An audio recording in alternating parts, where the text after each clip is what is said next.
हकीकत है कि जब मुसलमानों की नाइंसाफी की बात होती है तो माइक बंद हो जाता है।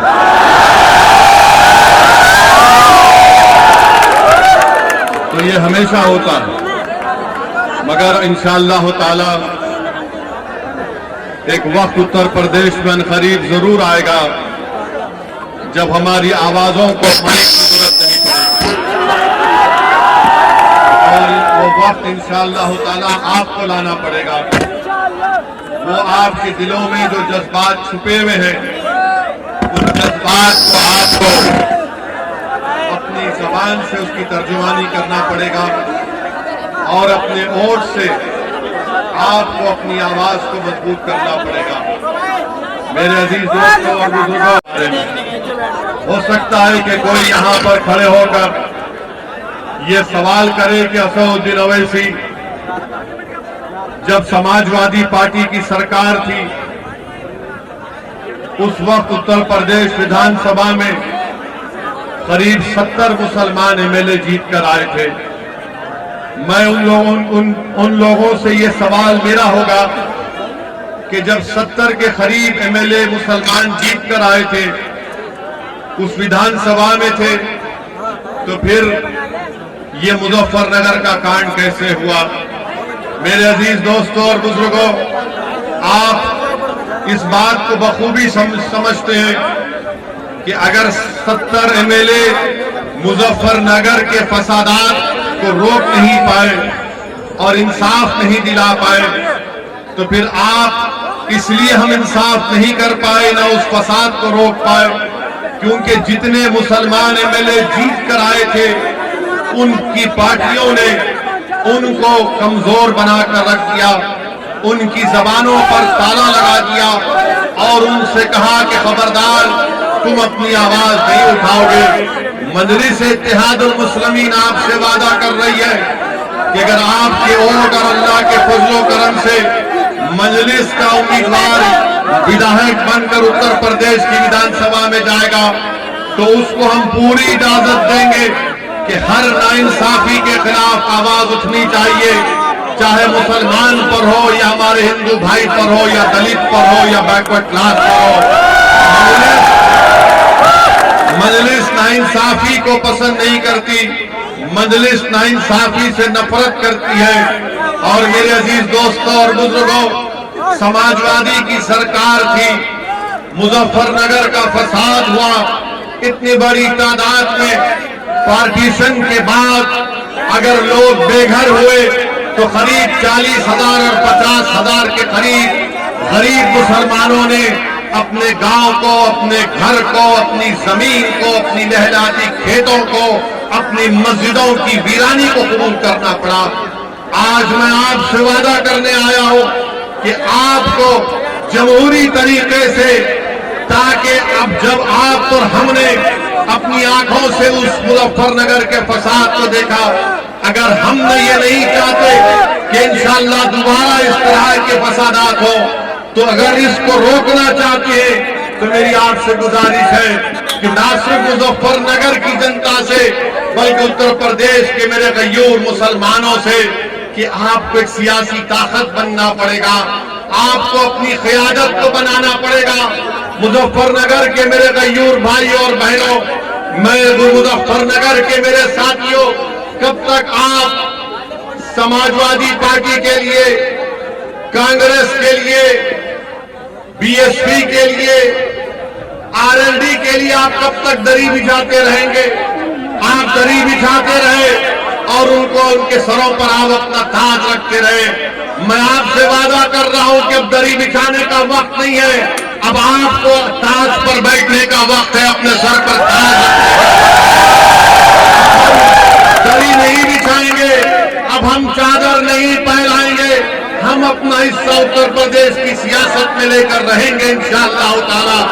ये तब्दीली आपको पैदा करना है। आप कब तक इन तमाम पार्टियों के लिए, इनके नेताओं के लिए दरी बिछाते थे कि ये नेता आ रहा है, समाजवादी का नेता, कांग्रेस का नेता, आरएलडी का नेता, बीएसपी का नेता। मेरे अजीज दोस्तों और बुजुर्गों, अब दरी बिछाने का वक्त नहीं है, अब आपको मंच पर खड़े रहकर उत्तर प्रदेश की विधानसभा में जाकर अपने मसाइल का हल तलाश करना पड़ेगा। आप इतनी बड़ी ताकत में यहाँ पर है, 19% उत्तर प्रदेश के मुसलमान है, मगर आप मोहताज है। किसके मोहताज है? इन तमाम सियासी पार्टियों के। हर इलेक्शन में आपसे आकर कहा जाता है कि देखो ये विधानसभा के चुनाव और मौत का चुनाव है। मेरे अजीज दोस्तों, मेरे बुजुर्गों, मेरी इज्जतदार मां और बहनों, बताओ आखिर कब तक आप वोट डालते रहेंगे इन तमाम पार्टी के नेताओं को? आज वक्त आया है कि आप एक करवट लें, एक बार फैसला ले लें कि अब की बार हम अपनी पार्टी मजलिस को वोट देंगे और अपनी सियासी आवाज को, अपनी क़यादत को मजबूत करेंगे। मैं यहाँ पर उत्तर प्रदेश को अपनी मकबूलियत के लिए या अपनी अना की तस्कीन के लिए नहीं आया हूं। मेरी जिंदगी का एक ही मकसद है कि भारत का किसी भी हिस्सा हो जो मेरा और आपका मुल्क है, वतन अजीज में गरीब मुसलमानों की एक सियासी आवाज होनी चाहिए। भारत में हर समाज की एक सियासी आवाज है। अगर किसी की सियासी आवाज नहीं है तो उस कम्युनिटी का, उस समाज का नाम मुसलमान है। आपको डराया जाता है, आपको डराया जाता है कि मुसलमान अगर नेता बनेगा तो फिरका परस्ती में इजाफा होगा। मैं आपसे पूछना चाह रहा हूं, यही मुजफ्फरनगर में क्या तुमने कभी फिरका परस्त ताकतों का या आरएसएस का, तुमने बीजेपी का कभी आपने साथ किया? हरगिज नहीं किया।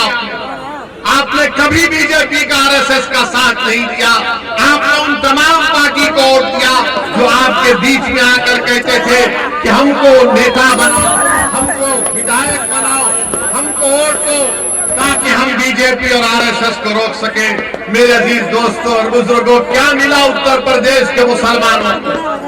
क्या मिला उत्तर प्रदेश के मुसलमानों को? मीरठ का फसाद हुआ तो हमसे कहा गया मीरठ भूल जाओ, तो हाशिमपुरा हुआ, हाशिमपुरा कहा गया कि हाशिमपुरा भूल जाओ, तो मलियाना हुआ, फिर कहा गया मलियाना भूल जाओ, तो मुजफ्फरनगर हो गया। अब आकर कह रहे हैं कि मुजफ्फरनगर की बात मत करो।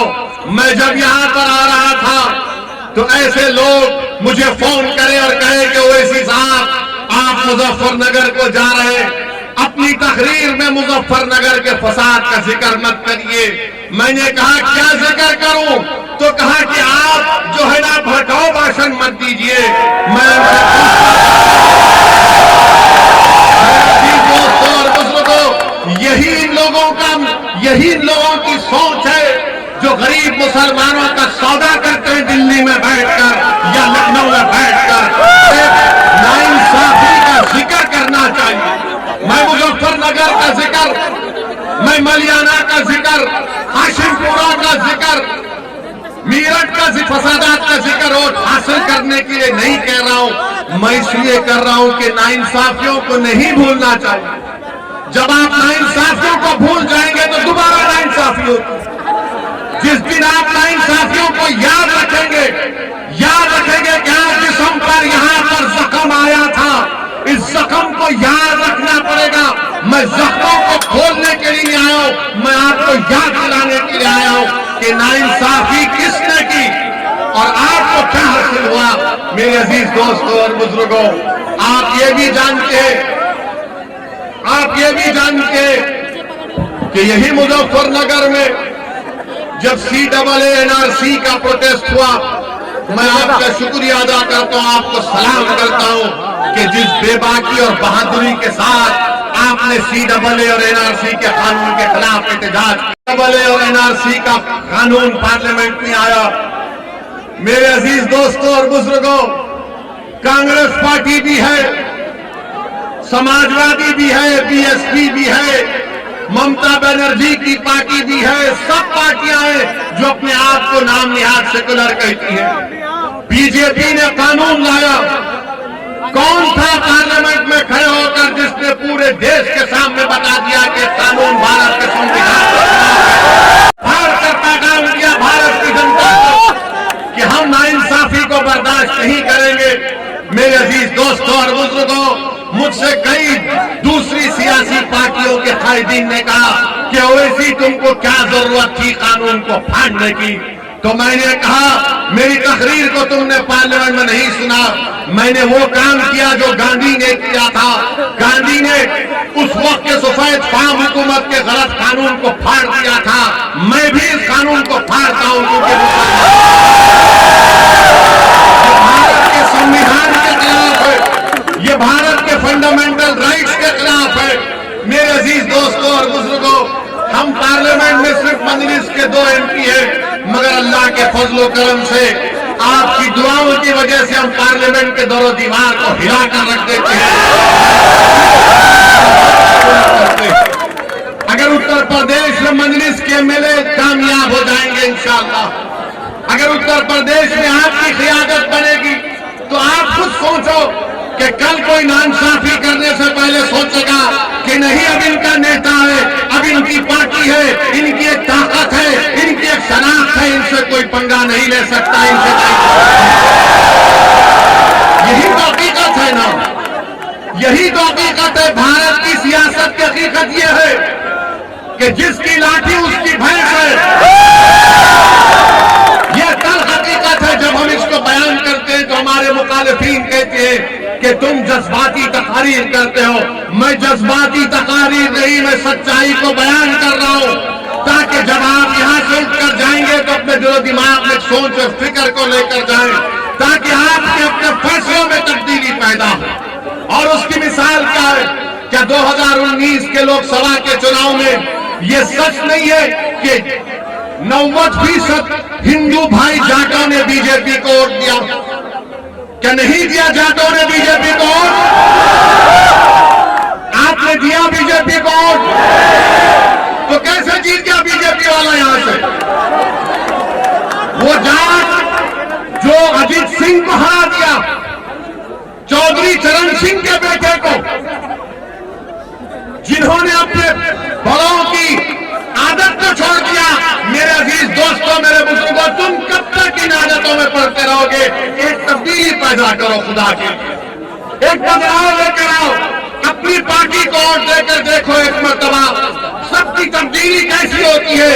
जब जाटों ने अजीत सिंह को छोड़ दिया, चौधरी चरण सिंह की पार्टी को छोड़ दिया, तो क्या उत्तर प्रदेश के मुसलमान उस रिवायती सियासत को छोड़ेंगे? नहीं छोड़ेंगे।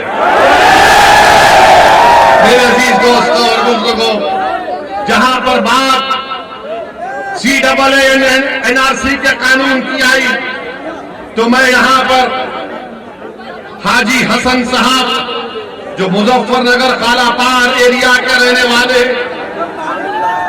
जिनके घर में घुसकर योगी की हजरत पुलिस ने पोती की शादी के लिए रखे थे, और फिर उसके बाद हम पे नारे लगाए गए कि पाकिस्तान या कब्रिस्तान, और हर तरफ तमाशा यह है कि उनके बेटे शाहिद को गिरफ्तार कर लिया गया, उनके बेटे को गिरफ्तार कर लिया गया। फिर एक 26 साल का नूर मोहम्मद, इसको गोली लगी, इसको मुजफ्फरनगर में दफनाने नहीं दिया गया, बल्कि कहा गया कि मीरठ में उसको दफना। मेरे अजीज दोस्तों और बुजुर्गों, अपने ख्वाबों को चूर करते रहेंगे। हम कब तक अपने दिल की ख्वाहिश को इन तमाम पार्टी के सियासी नेताओं के कदमों में लाकर अपने ख्वाबों को बिछा देंगे? याद रखो, आपके ख्वाब आप पूरा करेंगे, आपकी मंजिल आप तय करेंगे, आपके फैसले आप करेंगे, आपका वोट आपकी पार्टी को। समाजवादी हो, BSP हो, RLD हो, कांग्रेस से कहेंगे कि जाओ, हम मुसलमान हैं, तुम हमारे मुकद्दर के फैसले कर, नहीं, तुम अपने मुकद्दर के फैसले कर सकते हो। अल्लाह ने तुमको ताकत दी है, अल्लाह ने तुमको उनसे ज्यादा समझ दी है, अल्लाह ने तुमको उनसे ज्यादा दूरंदेशी दी। सिर्फ आपको एतमाद की जरूरत है। और लोग कहेंगे कि ओवैसी आकर तुमसे कह रहा है कि खतरे मोल लो।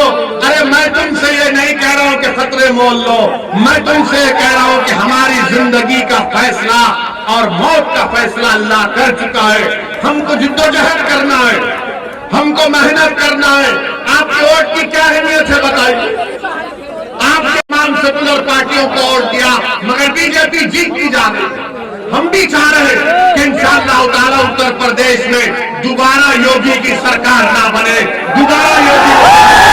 ये बोलते हैं ना, अगर मुसलमान में देखो आपके कान में आकर जैसा शैतान वसवसे डालता है, इस तरह के शैतान के एजेंट दुनिया में बहुत है। ये आकर कहेंगे कि देखो अगर तुम वोट नहीं डालोगे तो बीजेपी को फायदा होगा। हम उस हजरत इब्लीस की औलाद से पूछना चाहते हैं, हम उनसे पूछना चाह रहे हैं, क्या 2019 के चुनाव में आपने बीजेपी को वोट दिया? आपने क्या 14 में आपने दिया था? क्या आपने 17 के विधानसभा के चुनाव में दिया था? तो 14, 17, 19 आपने 3 चुनाव में बीजेपी को वोट नहीं दिया, तो फिर कैसे बीजेपी जीत गई? कैसे जीती बीजेपी? आपको दिया, सपा को दिया, मोदी के एमपी जीत गए, 17 के विधानसभा के चुनाव आए, हम तो नहीं थे यहां पर, बीजेपी जीत गई। 19 में मैं एक सीट पर नहीं लड़ा, मजलिस नहीं लड़ी, बीजेपी जीत गई। मेरे अजीज दोस्तों और बुजुर्गों, इस बार आप गलती नहीं करेंगे, इस बार आप ये गलती हरगिज नहीं करेंगे इंशाअल्लाह। बीजेपी को हराएंगे जरूर इंशाअल्लाह ताला, मगर इसका ये मतलब नहीं है कि मुझे तुम खबर में उतारोगे, मेरे घर को खंडेर बना दोगे, मेरे नौजवान को गोली मार दोगे, या जो बच जाएगा उसको जेल में डाल दोगे, मेरे बच्चों को स्कूल नहीं मिलेगा, इंटर कॉलेज नहीं मिलेगा, मगर ये लोग आकर कहेंगे वोट हमको दो, नेता हम बनेंगे, इंशाअल्लाह आपका होगा। और जो लोग हमसे कहते हैं, जो लोग आकर मजलिस पर तनकीद करते हैं कि मजलिस एक फिरका परस्त पार्टी है, मजलिस जीतेगी तो फिरका परस्ती बढ़ेगी, अरे कौन सी तुम सेकुलरिज्म की बात कर रहे हो? मेरे अजीज दोस्तों और बुजुर्गों, मेरी इज्जतदार माँ और बहनों, ये जो मुसलमानों से नफरत है किस हद तक पहुंच गई, इसकी एक मिसाल देता हूं। मुसलमानों से फिरका परस्ती की सद तक आसमानों को छू रही एक मिसाल देकर चले जाऊंगा। पाकिस्तान और इंडिया का क्रिकेट मैच हुआ, खेलो आप, मैच इसलिए मत खेलो क्योंकि पाकिस्तान से टेररिस्ट कश्मीर में आके वहां के सिविलियन को गोली मार रहे, हमारे 10 सिपाहियों को मार दिया, मगर मैच हुआ, खेल है, 11 खिलाड़ी क्रिकेट मैच में खेलते हैं एक तरफ एक टीम में, बदकिस्मती से भारत हार गया, तो किस पर इल्जाम लगाया शिकस्त का? किस पर लगाया? किस पर इल्जाम लगा? किस पर इल्जाम लगा? तो क्या शमी एक ही प्लेयर था 11 में? के लिए आपसे कह रहा हूं कि टीम हारी, हमको तकलीफ है, मगर शमी पर जिम्मेदारी डाल दी कि शमी की वजह से हार गए, शमी की वजह से हारते। ये नहीं, ये यही तो फिरका परस्ती है, यही तो मुसलमानों से नफरत है, इसको आपको समझने की जरूरत है। मीडिया के लोग हमसे आकर पूछे, हमने कहा लो हमारा बयान हम कहते हैं तुमसे सुन लो। मेरे अजीज दोस्तों और बुजुर्गों, ये एक मिसाल है कि क्रिकेट के मैच में भी, खेल के मैदान में भी भारत की सियासत, भारत का माहौल इस तरह कर दिया गया कि हर चीज के लिए जिम्मेदार मुसलमान को बना दिया जाता है। कौन उठाएगा आवाज फिर? लोग आकर कहेंगे नहीं नहीं, हमको इस माहौल को खत्म करना है। कैसे करेंगे? भीख मांगकर माहौल खत्म करेंगे, रोकर माहौल को खत्म करेंगे? नहीं, जमहूरियत आपको इस बात की इजाजत देता है कि आप सियासत में हिस्सा लें, अपने वोट से अपने उम्मीदवार को कामयाब करें, और अगर कोई आपसे बदतमीजी करना चाहता है तो आप कहें कि मजलिस का ये कैंडिडेट हमारे सामने, तुम इससे बात करवा दो। मुसलमानों से नफरत करने वालों ने तो हमारे पड़ोसी मुल्क का एक मिनिस्टर है, पागल है बेचारा, पागल है, उसने कह दिया कि पाकिस्तान जीता तो इस्लाम की कामयाबी हो गई। अरे अल्लाह, दीन इस्लाम को क्रिकेट मैच से क्या करना, दीन को क्रिकेट मैच से क्या करना है? मगर ये पड़ोसी के लोग समझ में नहीं आता। अल्लाह का शुक्र है कि हमारे बुजुर्ग नहीं गए वहां पर, वरना इन पागलों को हमको देखना पड़ता। जो लोग गए उनको तो उसके जो मिनिस्टर ने बयान दिया, अरे ये तुमको शर्म नहीं है कि तुम्हारे मुल्क को चीन के पास गिरवी करती हो और तुम इस्लाम की बात करते हो। वो चीन जो जिंजियांग में मुसलमानों को 20 लाख मुसलमानों पे कैद में बंद कर दिया, जिनको जबरन सुअर खिलाया जा रहा है चीन में, आज वो मिनिस्टर इस्लाम की कामयाबी की बात करता है। अरे मिनिस्टर, पाकिस्तान में तुम एक मलेरिया की दवा नहीं बना सकते, मोटरसाइकिल का टायर तैयार नहीं कर सकते। भारत बहुत आगे है, भारत से पंगा मत लो, कर लेंगे। हमको पाकिस्तान से कभी मतलब था ना कभी रहेगा। और हम ये हमारे शमी को गाली देने वालों से कहेंगे, प्यारे शमी के जैसा बॉलर फिर कभी नहीं मिलेगा। हमारे हिंदू भाइयों में नफरत फैलाना के देखो, 11 की टीम में 1 से हार गए। मेरे अजीज दोस्तों और बुजुर्गों, आपको यह भी बताना जरूरी समझता हूं कि आप त्रिपुरा में, भारत का एक स्टेट है त्रिपुरा, वहां पर पिछले 5 दिन से 15 मसाजिद को नुकसान पहुंचा दिया गया। 15 मसाजिद को नुकसान पहुंचा दिया गया, बाद मसाजिद को जला भी दिया गया। ये कहां गए मोदी जी, कहां गए अमित शाह, कहां गए सबका साथ, सबका विकास, सबका विश्वास। त्रिपुरा की सरकार से, भारत के प्रधानमंत्री से कह रहे हैं कि रोकिए त्रिपुरा में जो ये फिरका परस्त विश्व हिंदू परिषद और बजरंग दल के लोग जो त्रिपुरा की मस्जिदों को नुकसान कर रहे हैं, रोकिए। ये तमाम के तमाम आपके लोग हैं, आप अगर 1 मिनट उनको रोक सकते हैं, मगर 15 मसाजिद को नुकसान पहुंचा दिया गया। ये बीजेपी का असली चेहरा है, ये नरेंद्र मोदी के झूठे वादे हैं कि त्रिपुरा में मस्जिदों को नुकसान पहुंचाया जा रहा है। वीडियो है सोशल मीडिया पर, मस्जिद जल रही है, आईने तोड़ दिए गए, कुरान के पारों की बेहरमती कर दी गई।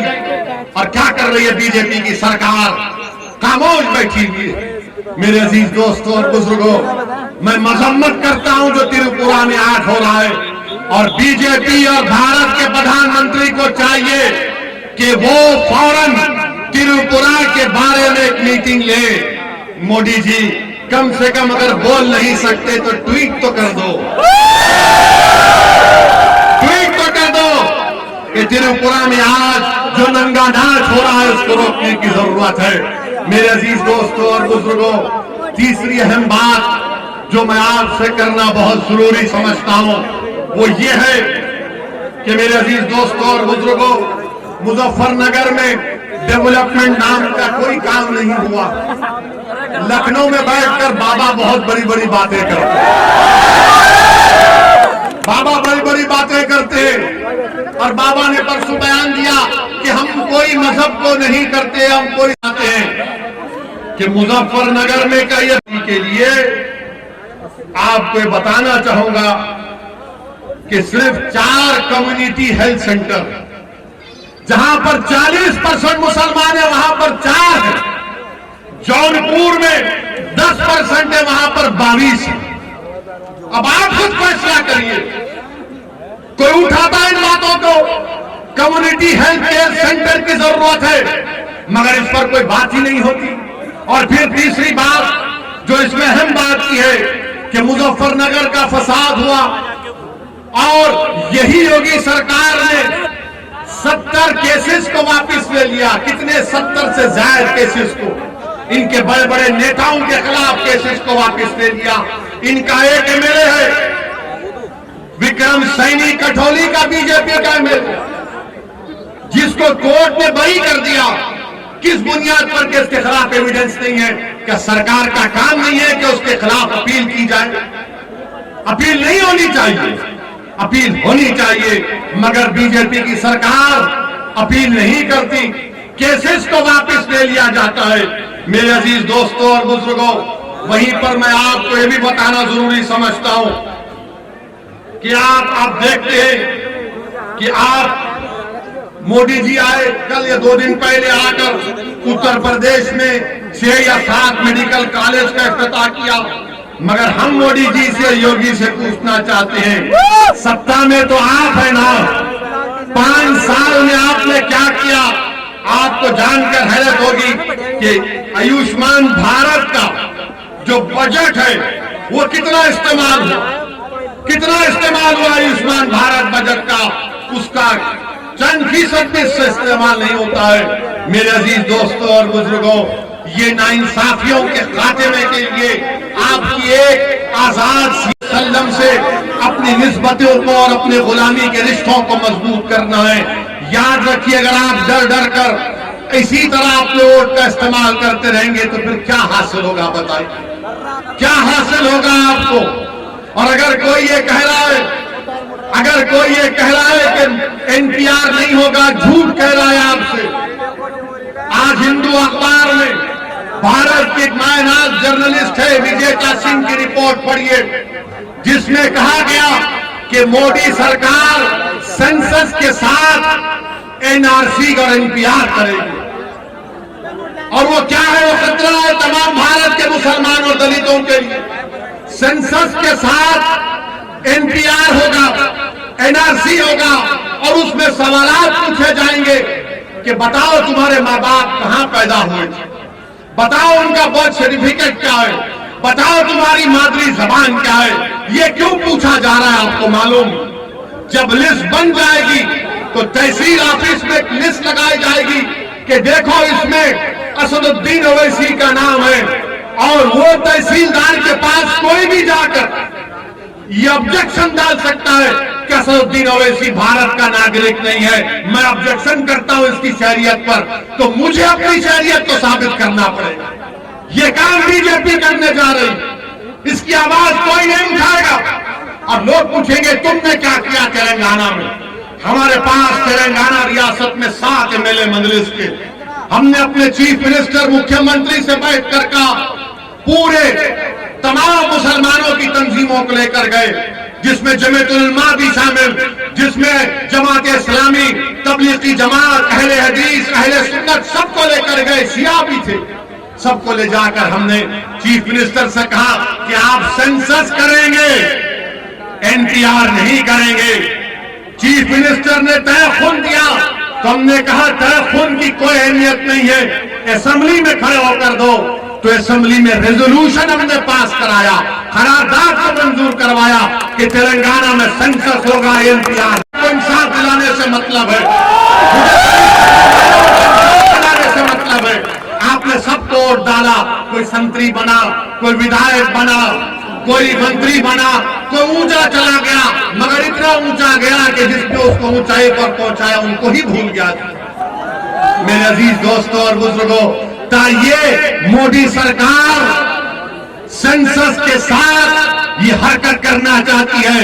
हम मोदी सरकार को बताना चाहें कि अगर एनपीआर होगा मोदी जी, हम खामोश नहीं बैठेंगे। बताइए किसके पास भारत में बर्थ सर्टिफिकेट है? क्या आपके माँ बाप के पास बर्थ सर्टिफिकेट निकलेगा? क्या निकलेगा बर्थ सर्टिफिकेट? वो मध्य, उसका नाम तस्लीम था, चूड़ियां बेच रहा था, तो उसको मारा गया कि तू कुछ और हरकत कर रहा है, तो उसको जेल में क्यों डाल दिया गया मालूम आपको? अब तक 3 हफ्ते से तस्लीम जेल में है, कोई गलती नहीं है, गलती सिर्फ उसके आधार कार्ड में एक नाम की गलती है, तो कहा गया कि आधार कार्ड झूठा है। और तस्लीम पिछले 3 हफ्ते से मध्य प्रदेश की जेल में है। मेरे अजीज दोस्तों और बुजुर्गों, याद रखो, ये आने वाले असेंबली के चुनाव हमारे लिए बहुत अहम है। अगर आप अपनी क़यादत को मजबूत करेंगे, अगर आप अपनी आवाज को मजबूत करेंगे तो कोई लड़ने वाला होगा आपके लिए। आपने दिया बरकी की, बिजली की कीमतों में इजाफा करके। मेरे अजीज दोस्तों और बुजुर्गों, ये मसाइल हमारे हैं यहाँ, इन मसाइल पर कौन आवाज उठाएगा? और जहां तक बीजेपी का सवाल है, लोग बहुत सी बातें करते हैं कि आप बीजेपी के बारे में नहीं बोलते, अरे जितना हम मोदी के बारे में बोलते शायद ही कोई बोलता बन जाएंगे।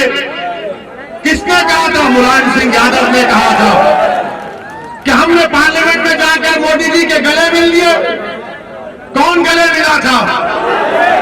कि हमने अपनी बेटी की शादी में मोदी को बुलाया था। किसने बुलाया था? आप सब करेंगे, आप शादी में बुलाएंगे, आप बोलेंगे तुम प्रधानमंत्री बन जाओ, तुम गले मिलेंगे। और जब ओवैसी आकर उत्तर प्रदेश के मुसलमानों से कहेगा कि नेता बनो, लीडर बनो, कायद बनो, तो बोलेंगे तुम्हारे वोट काटने आया है तुम्हारा दुश्मन। तुम्हारे सर पर ताज रखेंगे और हम भीख का कासा लेकर अपने बच्चों की जिंदगी की भीख मांगेंगे।